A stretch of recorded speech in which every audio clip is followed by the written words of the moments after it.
You're listening to the X-Zone Broadcast Network, www.xzbn.net. Radio's authority on the world of the paranormal and the science of parapsychology, celebrating 25 years of broadcasting.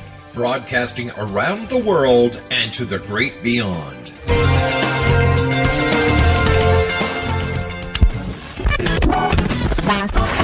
All Hit Radio.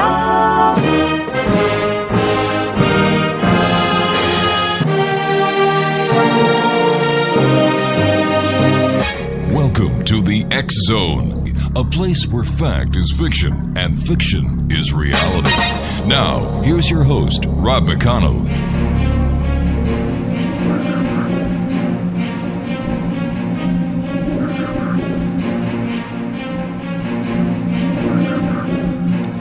Welcome back, everyone. This is the X-Zone. I am Rob McConnell. We're coming to you from our broadcast center in Hamilton, Ontario, Canada. Worldwide toll-free 800-610-7035. Email xzone at xzoneradiotv.com. On all social media sites, X-Zone Radio TV. And our radio website where you can listen to the X-Zone 7/24/365, as well as the live show Monday through Friday from 8 p.m. Eastern until midnight. www.xzoneradio.com. My guest this hour is Jeff Harman, and he is a second-generation astrologer and spiritual consultant with 40 years' experience.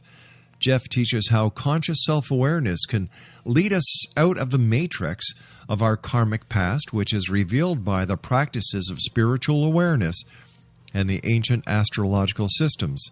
He is based in Los Angeles and has clients in many areas of business and the entertainment industry. People from around the world consult with him for their personal and business needs. Jeff has also worked in many areas of the entertainment industry, including technological and forensics work with various government agencies. He has worked with such diverse people as Mother Teresa of Calcutta and George Carlin. Jeff is also a filmmaker and owns Conjunction LLC, a motion picture company. He has appeared on many radio stations throughout his many years of doing the work he does. And Jeff Harman, welcome back to the X-Zone. Hey, Rob. Thanks for having me. It's always great having you here, Jeff. First of all, to you and Camille, a very, very Happy New Year. Well, same to you. So, Jeff, what is your basic astrological look for the year 2016? Are we going to go to hell in a handbasket, or is there hope? Well, that's a good question. I think there's hope, but it looks like a tenuous year. Usually what is done, and what has been traditionally done, is you cast a chart at the spring equinox, and I did that for this year, and I have to say it looks like a tenuous year. Now, of course, in the United States, it is an electional year, and I think the United States does set a tone because of the petrodollar for the global situation. But even if you just look at this for the world at large, looks like an intense year. Looks like a lot more trouble with the whole Middle Eastern thing, more financial issues, probably some crazy weather. I think we'll get through it, but I think we're going to see some events this year, more military troubles. What Really? It looks like. You know, Jeff, I received an email from Camilla earlier today about a very rare planetary alignment, and can you tell me about that? Yes, I can. First off, most astrologers will raise an eyebrow if they hear me say that there's something rare going on right now. Actually, this was an article put out by the Museum Victoria down in Australia. And the lady who put it out said there's 5 planets aligning in the sky for the first time in 10 years, and she's right. Mars, Saturn, Venus, and Mercury are all kind of in the same quadrant. In the article, she made it look like they were exactly aligned, and they're not. In fact, any astrologer right now is probably going to say, well, what's he talking about? There's nothing really lined up right now.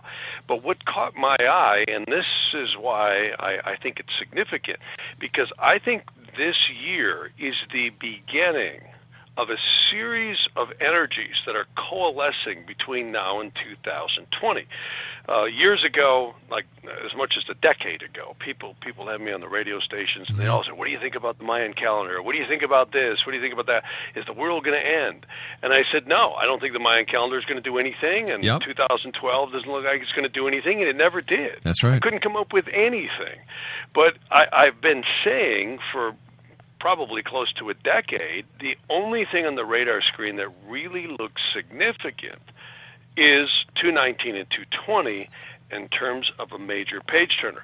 Well, what caught my eye about this alignment is right now is when it's beginning to spiral in. And it's not tight right now. So, the astronomers cited this, and I went, okay, nothing too spectacular here. So, yeah, it's kind of rare. What's happening is you've got all these planets in the one quadrant. They're all within probably, what does it look like here? Probably within about 45 degrees tops, 30 to 45 degrees. So if you're looking from an observatory standpoint, yes, they are all in that quadrant. But 2 or 3 years from now, these whole alignments start getting tighter and tighter and tighter.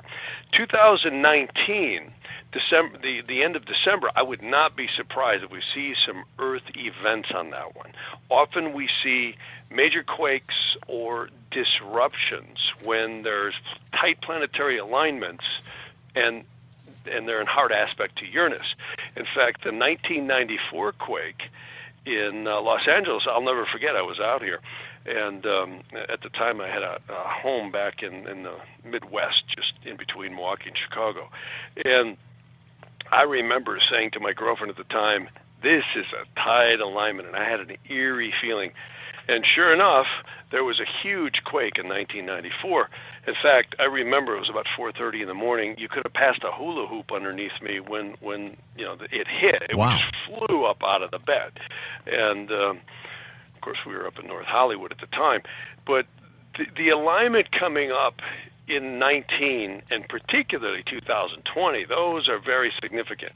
In fact, the banks all crashed on the Saturn opposition back in 2008, 2009. That's when that whole financial debacle, and of course the Fed just kept printing more money than, in fact, they had to go to other planets, I think, to get more paper and trees to keep printing the money.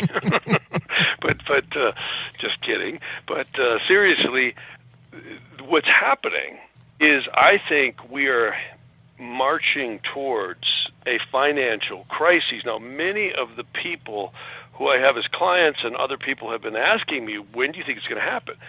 I think they're staving it off right now, especially the election year. They're going to stave it off.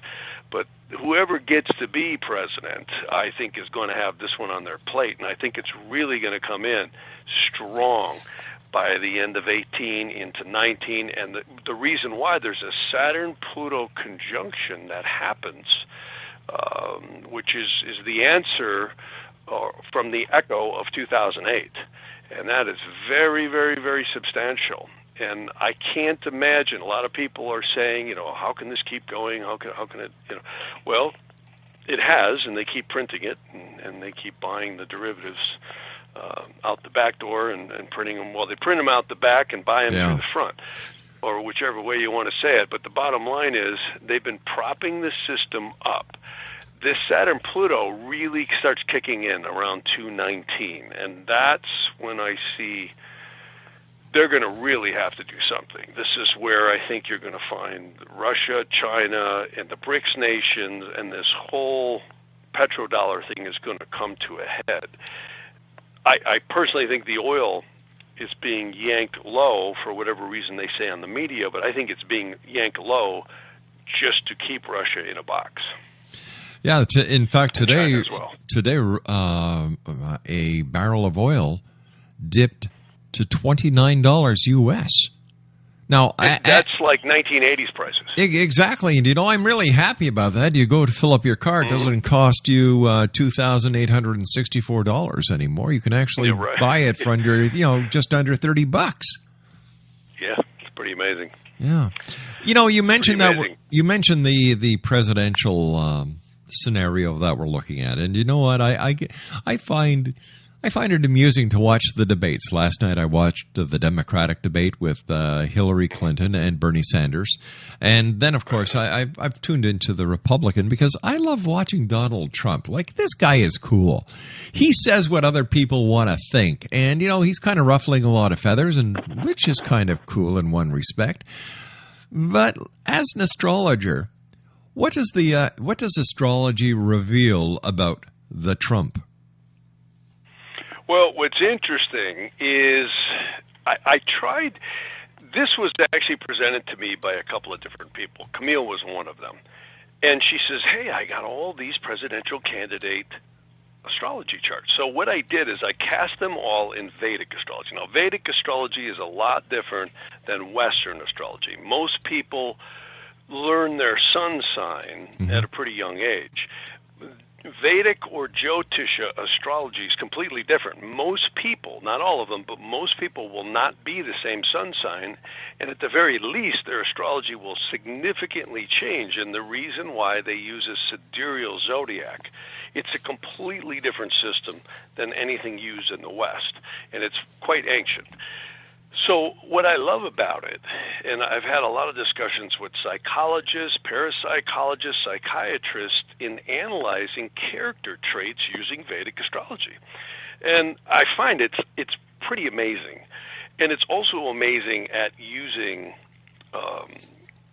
timing in a person's life.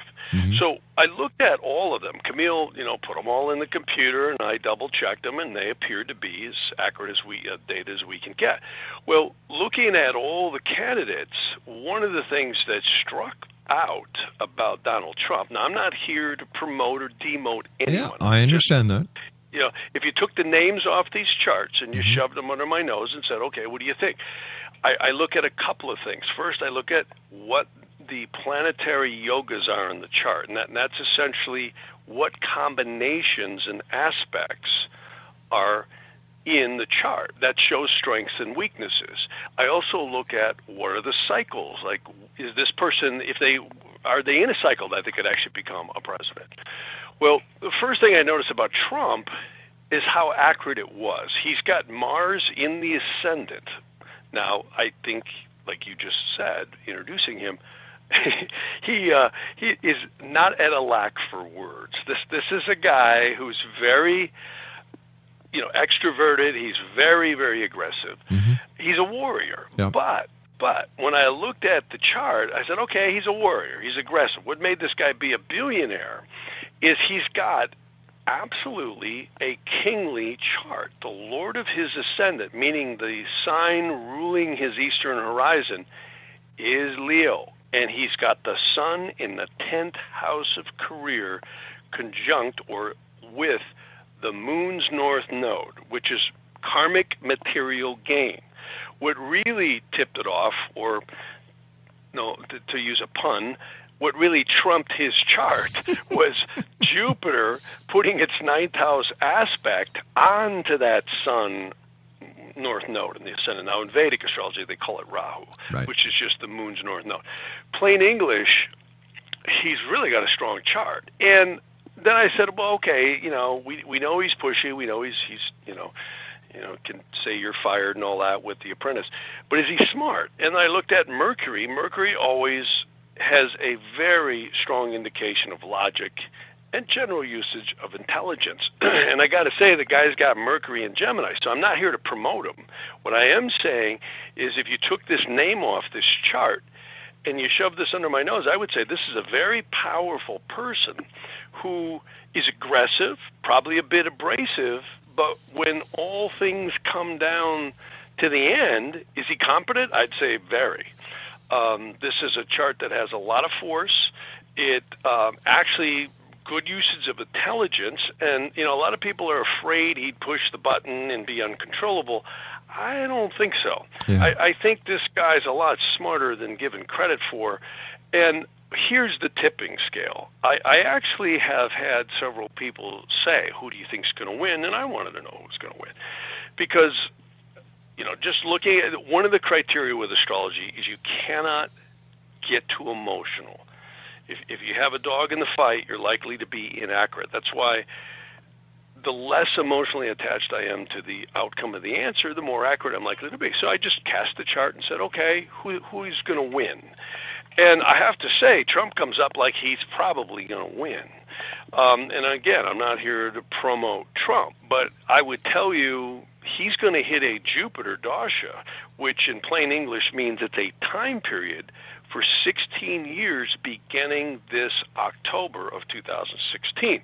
Now, that would be nice, except it ignites his what we call planetary Raj Yoga. That means kingly union in the 10th house. So it's highly probable that he tips the scales.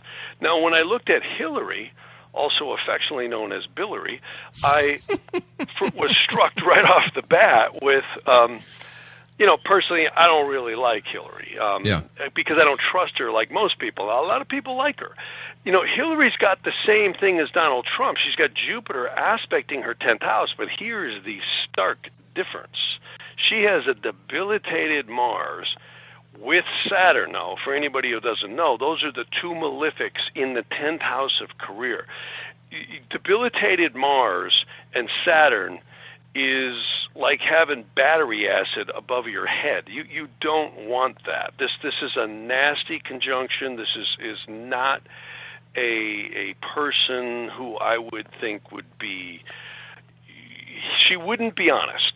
And that's been a question that many people have posed. Now, a lot of people like Hillary, but I can tell you, if you took this name off this chart and you said, see, the second house is speech, it's also how truthful you are. And the ruler of her second house is debilitated Mars conjunct Saturn in the 10th house. Plain English, I wouldn't trust her farther than I could pick her up and heave her. It's just in the chart.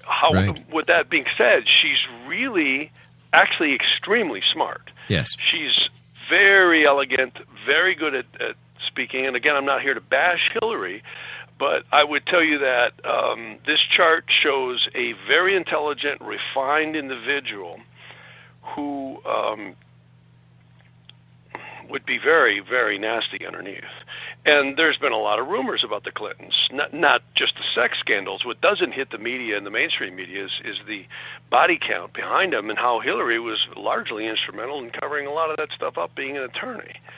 And the thing that really tips the scales to me is she is in a debilitated sun period. And what that means is, in Vedic astrology, if a planet, that the cycle that you're in, if it's strong, your times are good. If it's weak, it's likely to not be good. Hers is very weak, and I think she's got more trouble coming up here because in March, she moves into a sub-period that is not very good. She could end up with more trouble, even though the powers that be may continue to whitewash her trail, because it sure seems like they've been doing that. And, for anybody listening, I'm not here to bash Hillary. I'm just reading the chart. Yeah. And all her troubles really kicked in right around the end of October of 2015. And that's right when she hit the debilitated Mars period and a sub-period. Well, I'll tell you something, Jeff. I watched the Democratic debate yesterday, and it seems like she was kissing up major to President Obama. It seems that she just kind of flipped on that. Wow. Well, I mean, so be it.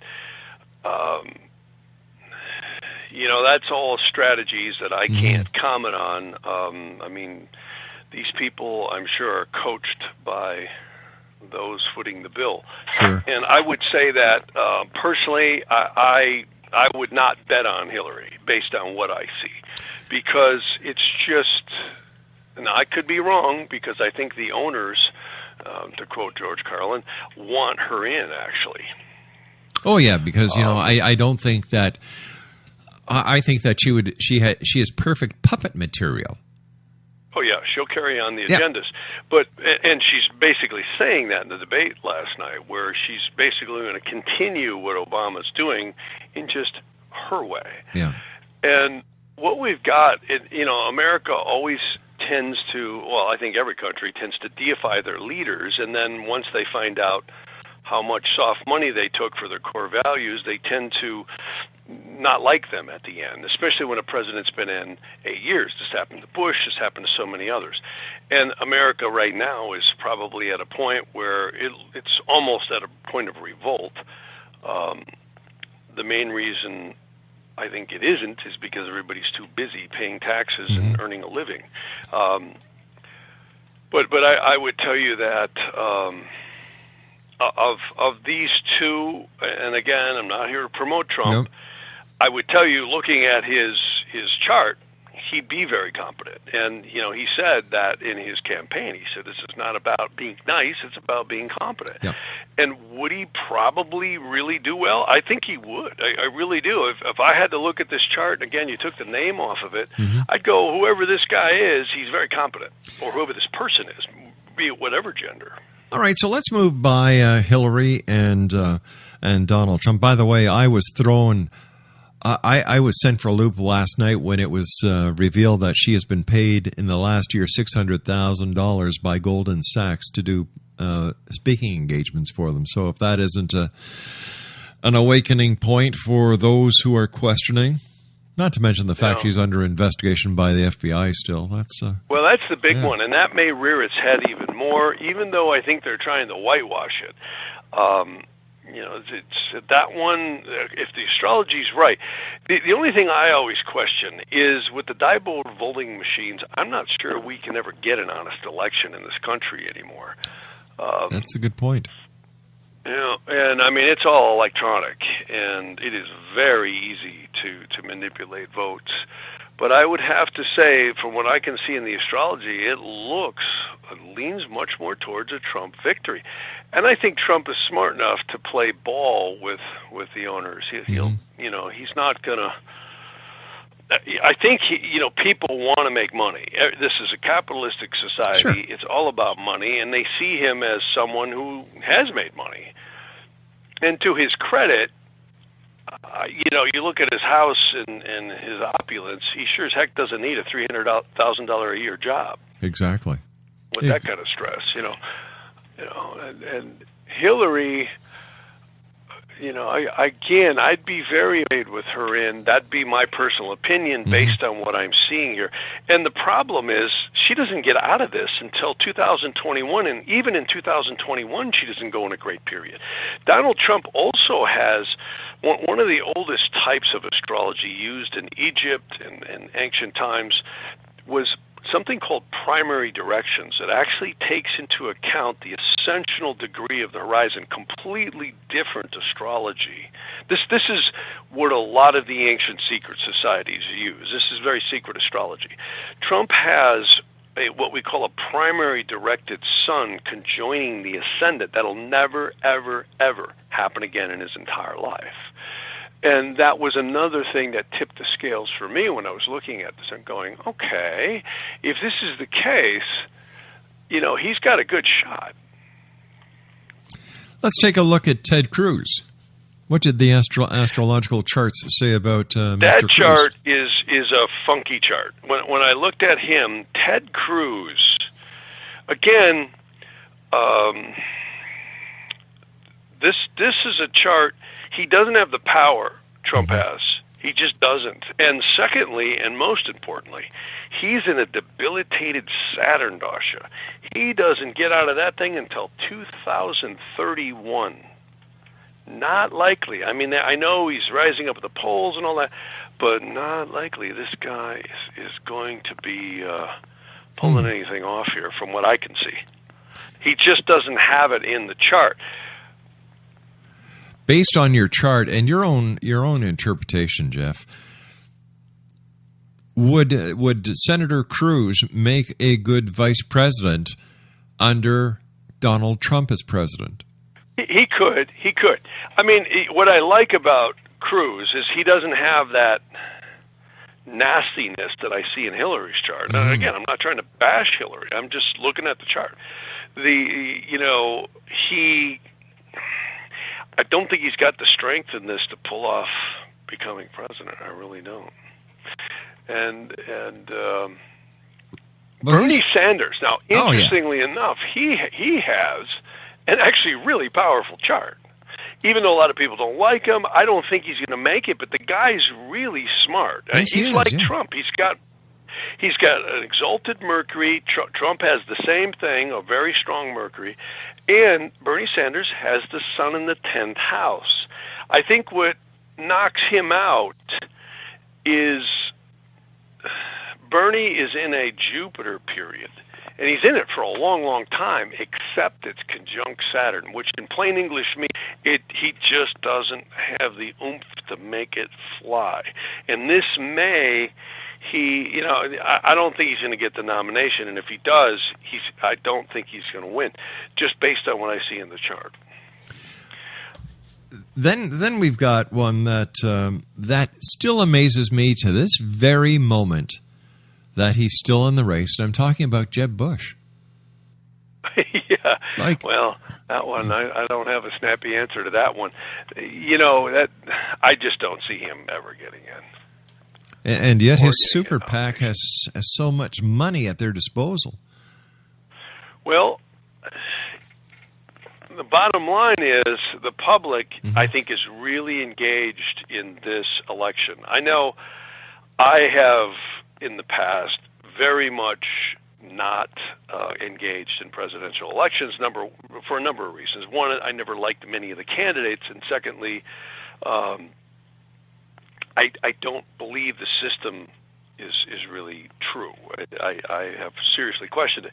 But I think this one may be different. This election, I think there's going to be a lot of people getting out there. The very first Obama election, we had the same thing. A lot of people polarized behind Obama, expecting him to be the Messiah and really resurrect the country, which he did not do. I don't think he won the second election. I think they put him back in. That's my opinion, just based on everything I saw. When Obama was first sworn in, on his very first term, he was sworn in on a void-of-course moon. And whoever gets in, I can tell you right now, if it's a Republican, they probably will rescind half of what he's done or more. With just cause, in my opinion, but like you say, that's only my opinion. What do you see for the inauguration in 2017? Well, that's this one actually looks pretty good. Let me just look at here. Yeah, that's January 20th of 2017. That chart actually looks pretty darn good. Whoever gets in is likely to have the people behind them. Now, that's usually the case when a new president gets in. You got a bunch of people dissatisfied and you got a bunch of people happy. But this actually looks pretty good. Does the inauguration chart give you any idea of who the winner will be? Well, there's a way of doing that. What you have to do is you can put the election day and the inauguration day on the each candidate's chart, and you see how it fits. The one that lines up with the best is likely to be more likely to be the winner. That's a method I don't use a lot, but I would tell you whoever gets in, and all the astrology I've got seems to lean towards Trump. Exonation, our guest this hour is Jeff Harman, and we've had the pleasure of having Jeff on the show with us a number of times. He's a welcomed member of the Exonation.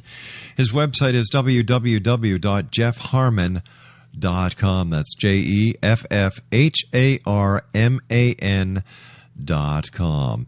Jeff, you and I have to take a short break. Please stand by. Great talking to you, and please thank Carmel for sending me all the information. It's great having somebody that works as diligently as she does with you. Yeah, she's great. 1-800-610-7035, worldwide toll-free. Email xzone@xzoneradiotv.com, on all social media sites, X Zone Radio TV, and our website, www.xzoneradio.com. The X Zone is heard on the X Zone Broadcast Network, the New Age Radio Network, and once again at our home base of the Talkstar Radio Network. Jeff Harman and I will be back on the other side of this break. Don't go away.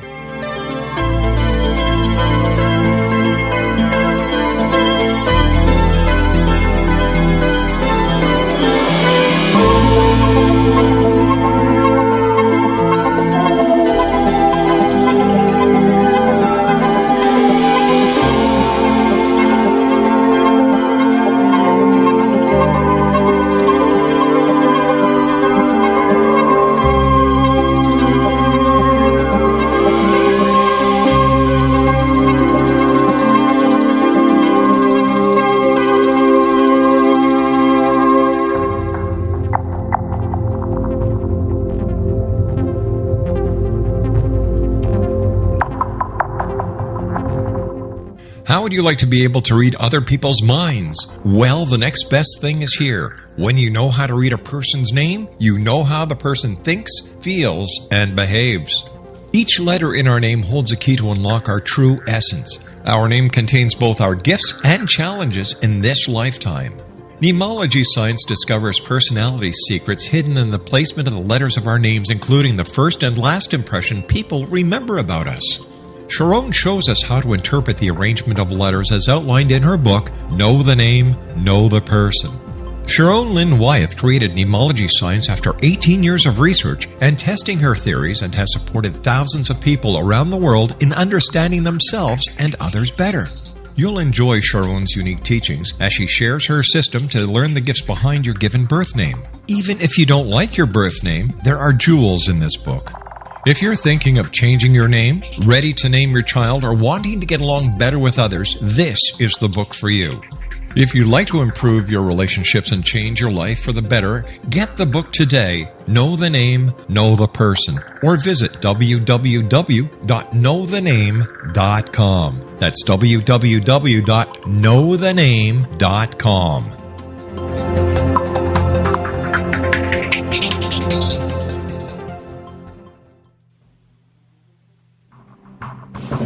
The new nonfiction book, Razor of Madness, is similar to cult movies like Clockwork Orange, Dragon's Tattoo, or The Other Side of Hell. Wayne Morin Jr. and Thomas Lee Howe will expose widespread and systematic deficiencies in this thought-provoking tell-all novel. Mind control rages among scholars in law schools. Human rights are ignored while thought reform and mental manipulation are accepted practices used as behavior modification. Dr. Louis Jolyon West comes to mind. Media and public scrutiny shows that United States mental hospitals are in fact destructive murder industries. Razor of Madness expose novel details this epidemic through an in-depth professional and personal investigation. For decades, there has been a revolving door policy that still releases killers and pedophiles back into society. The maestro of mind control continues to haunt America to this very day. Razor of Madness is available in paperback or as a downloadable ebook at Amazon.com.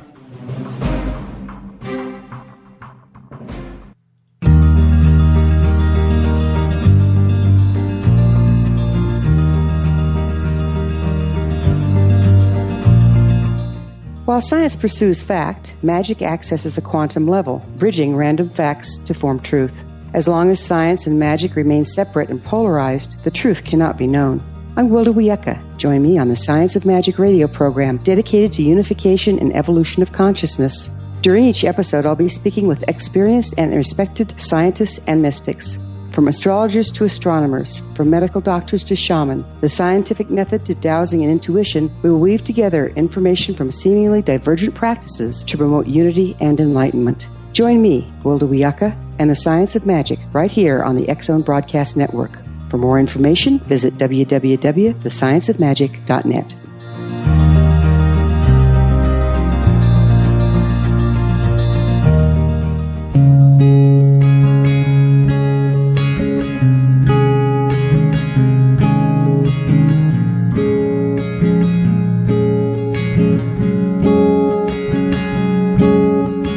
Linnea Starr began to demonstrate a metaphysical connection to the spirit world as a little girl.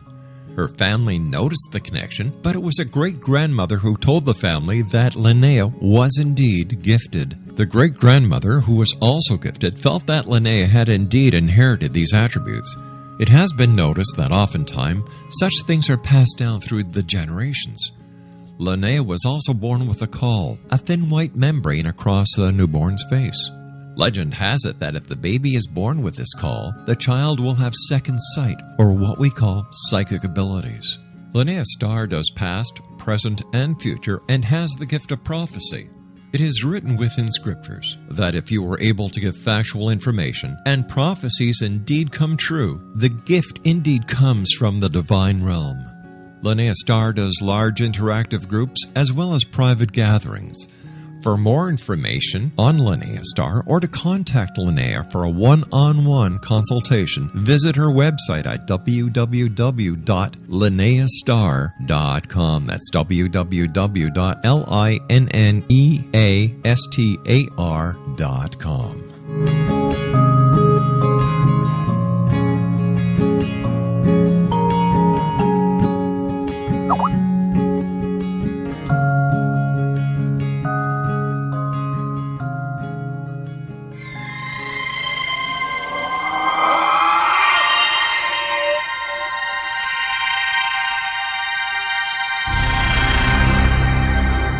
Whether you're a skeptic or a believer, join me, Rob McConnell, as together we'll investigate the world of the paranormal and the science of parapsychology here in the X Zone, a place where people dare to believe and dare to be heard.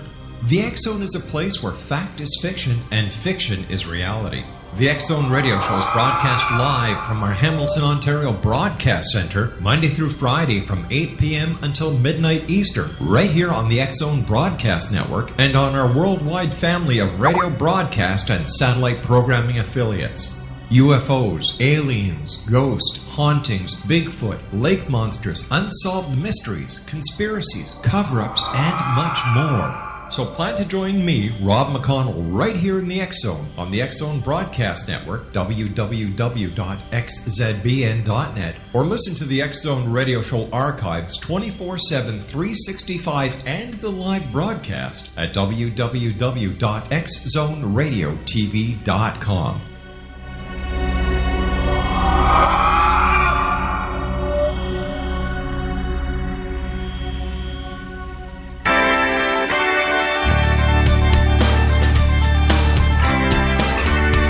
You're listening to the X Zone Broadcast Network, www.xzbn.net. Radio's authority on the world of the paranormal and the science of parapsychology, celebrating 25 years of broadcasting. Broadcasting around the world and to the great beyond.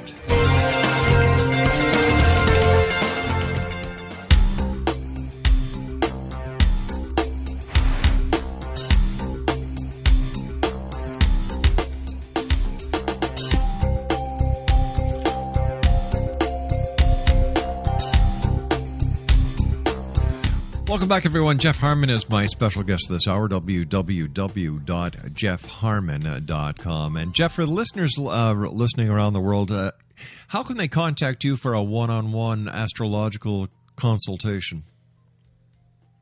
Well, the best way is jeff@jeffharman.com. That's the best way, because my wife Camille handles all the calls and emails, and she's really efficient at it. It's a full-time job for her. All right, so that's if you'd like to contact Jeff and arrange a one-on-one astrological consultation, explanation, like Jeff said, just go to his website, jeffharman.com. Jeff, yeah, it's Jeff at Jeff. You know, what can we expect from any long-term astrological cycle?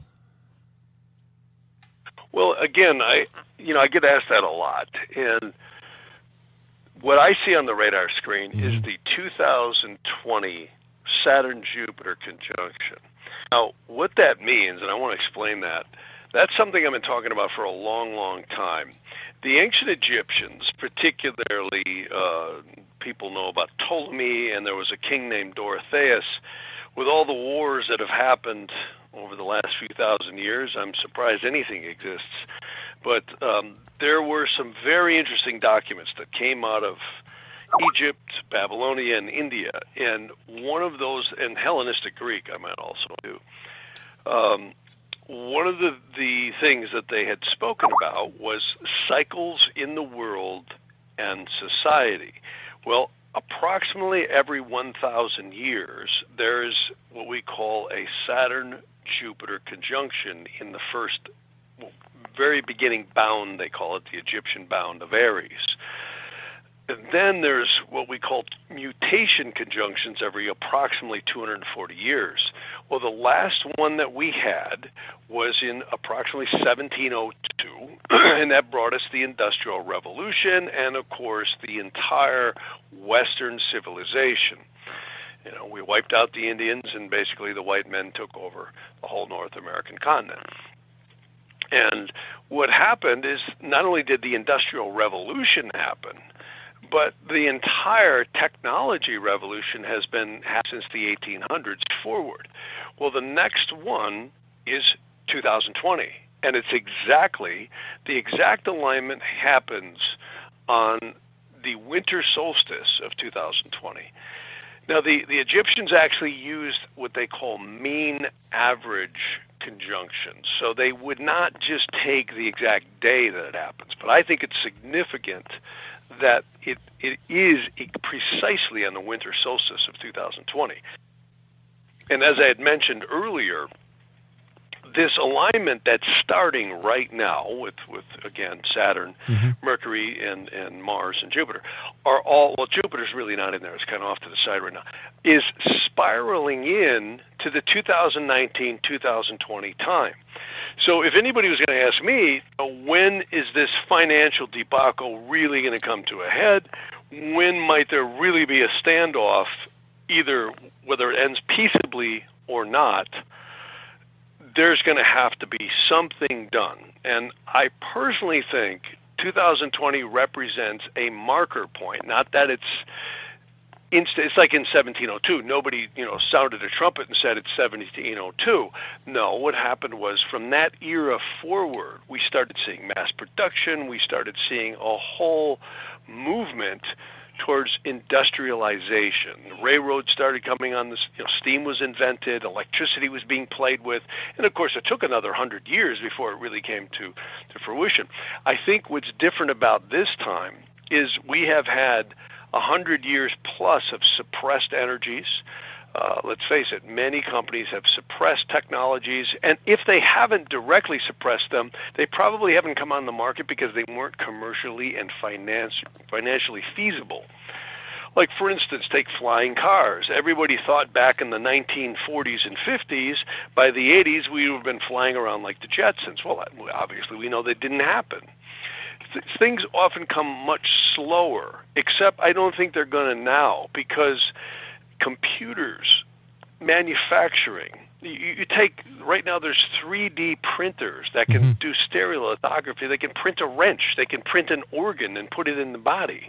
So we're in a different world right now than we've ever been, ever, in recorded history. And the astrology says this next conjunction's happening. It begins in what we call the air triplicities. And it actually makes a sacred geometrical aspect over the next 240 years through these various elements, like there's earth, air, fire, and water.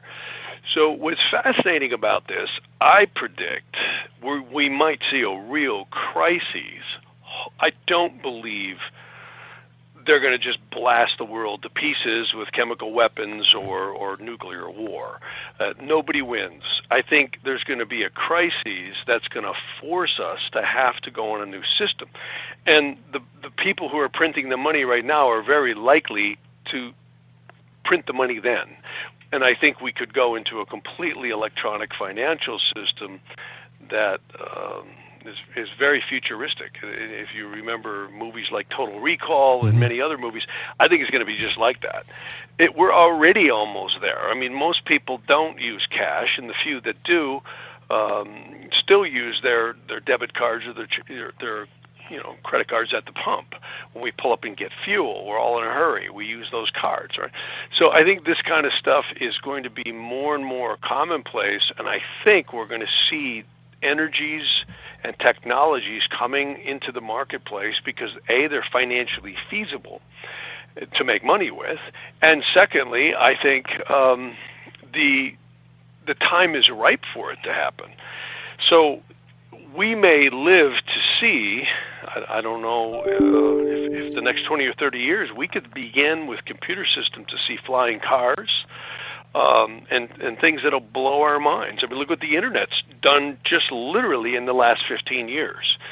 I think it's safe to say before 1995, yeah, the Internet was around, but it wasn't, you didn't order groceries and have trucks pull up to your house like you do now.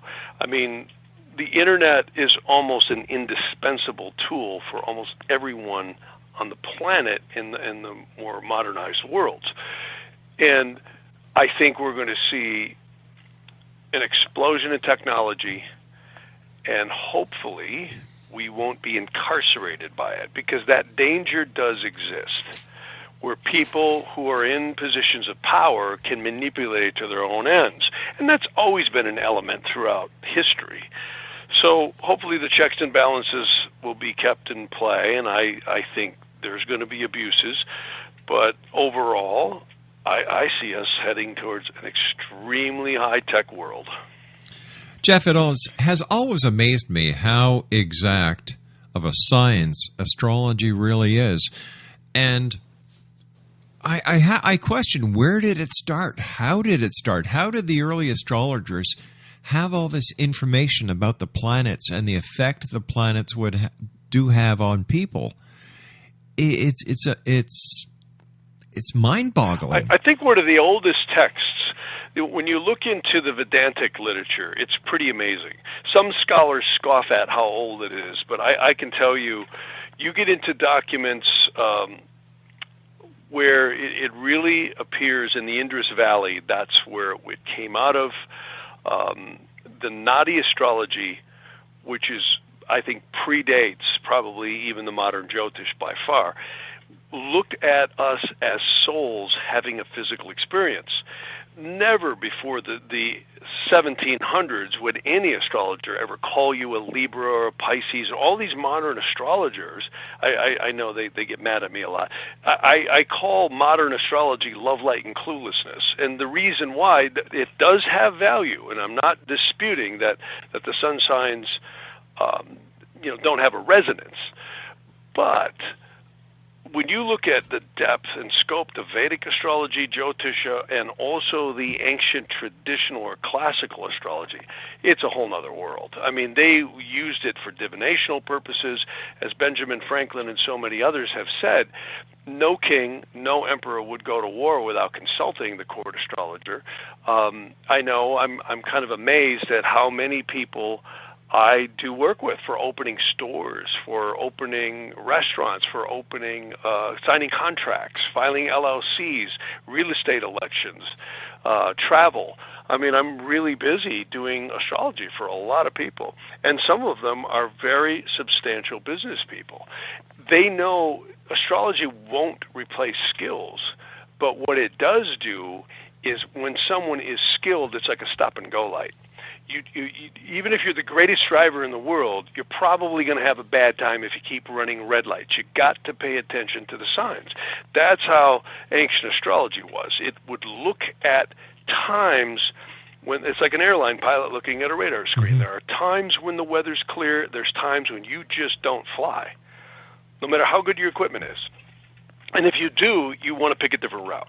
So that's the way to look at it. It's not, predicting the future. It's looking at energy patterns, and everyone has them, and the mundane world has them. So that's the way ancient astrologers used it.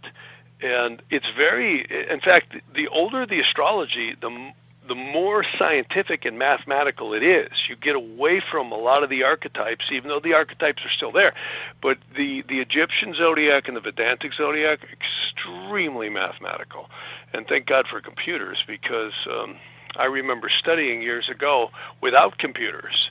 And in the 70s, when I first started doing this stuff, my mother and I were casting charts by hand, and many teachers that I had through the 80s and 90s, we didn't have computer programs that could do what they do today. In a second, I can look at things that are just absolutely spot on, so I'm not spending my time in calculation. I'm spending my time more working with the interpretations, which is an extremely powerful set of tools to use. Jeff, would you say that the astrology that is found in newspapers and magazines, as well as the ones on the website where you just go there and see what your sun chart is, are an introduction into real astrology, the astrology that you do, and does it serve a purpose? Well, I think it's entertainment in a lot of ways. I mean, it may serve a purpose for some people, and I can't speak to that. But practical astrology, like take a wedding election or filing a corporation, that's not something you can get out of the newspaper. That's called electional astrology. And I do a lot of that type of work, filing a corporation, selling real estate. I've had people who have had real estate on the market forever and a day, and they couldn't sell it. And I'd say, take it off the market. We'd put it on the market and or reestablish it on the market at a good time, and they usually sold it within a very short amount of time. And it was commensurate with the energies that I found. That's the key with electional astrology. You have to be willing to wait. It's the same thing with wedding elections. I've had a lot of people get married at good times, and even the few who didn't survive, they generally go each other's separate ways amicably. So it's a much different type of astrology, much different. It's much more complex. And to answer your question earlier, where did it come from? Yeah. One of the oldest documents that we have in the West comes from the Hebrew, in the Aramaic. It's a book called the Sefer Ratziel. And a lot of people in modern religions have said, oh, astrology is the work of the devil. It says right here in my English interpretation of the Aramaic and Hebrew Bible that astrology is the work of the devil. And I'm going, well, if you went back to the original Aramaic and Hebrew before the Nicene Councils got their paws on it, and also the King James Version was translated, you might find what they were really saying is divination by its summoning of spirit was the work of the devil. And I couldn't agree more. So they basically just shoveled anything in there other than listening to what they tell you as work of the devil. So the point that where I'm going here is this actually is a very biblical reference. The Sefer Ratziel, in Hebrew, Sefer means book. And Ratziel stands for the Archangel Ratziel. And if you look on the Tree of Life, there is a sphere, they call them Sephiroths, or Sephiroth, some people call them different pronunciations, of Hokmah. Hokmah in Aramaic or Hebrew means wisdom. It's the sphere of God's wisdom. Well, it's rumored that Adam and Eve, when they were cast down from eating, from the tree of knowledge and the apple and all that, yep. To the earth, and the earth was created, the three-dimensional physical world was created, and humans were incarnated on it. What happened was Adam was so distraught that he actually buried himself up to his neck and tried to kill himself in a river of mud. So God sent down the Archangel Ratziel and gave him the book called the Sefer Ratziel. Now, this isn't just legend and story. I actually have several versions of it, and many Western scholars have tried to interpret it, and I've actually worked with some really good Hebrew scholars, and I have not seen one of them interpreted exactly the same way. They're close. Hebrew and Aramaic is a cryptographic language. It literally has cryptology in it. Many secret societies have known that, and they're called ciphers, and you can literally decode biblical scripture, particularly the Old Testament and the Psalms, through these ciphers, and you will get quite different meanings and references. Well, that's what happened with the Sefer Ratziel. It basically would talk about all the angels and spirits that God had put to work controlling the physical worlds. And if you take quantum physics, and many of your new physicists who are looking at theoretical physics, because that's pretty much all they can do once you get past certain elements in the physical plane. Well, it's believed first there's God, and then there's the first hierarchy, which consists of three classes of angels, the seraphims, the cherubims, and the thrones. And this is so high, no scientist is going to be able to throw anything up there on a scale, measure it, quantify it, or try and figure it out, because the vibrations are so high. It's believed the thrones actually carry the souls down into creation. And as you know on your radio show, there's a lot of theories about, is this the only planet? I say no. And is this the only dimension? I absolutely say no. I think we don't even know what we don't know. So the second hierarchy is the dominance, virtues, and the powers, still way above anything any scientist is going to be able to quantify. Then you get into the third hierarchy, which is the archangels, the angels, spirits, and intelligences. That's where all the amino gases and, the gas clouds and the rotating galaxies and all the stuff that we have sat there and codified and quantified and categorized, and that's where it's all going on. That's the worlds of formation is what they call it. It's the Yetziratic plane. Hey, Jeff, So, I hate to do this, buddy, but our time is up for tonight. Love to have you back on in the near future. Do you think we can arrange it with Camille? Yeah, you can. But just to close that, bottom line is that book proves that's where it came from. It's all about the planets and spheres. All right. Thanks very much for joining us tonight, Jeff. Always great pleasure talking to you. Exonation, Jeff Harman has been our guest this hour. I'll be back on the other side of this break. Don't go away. For more information on Jeff, check him out at jeffharman.com.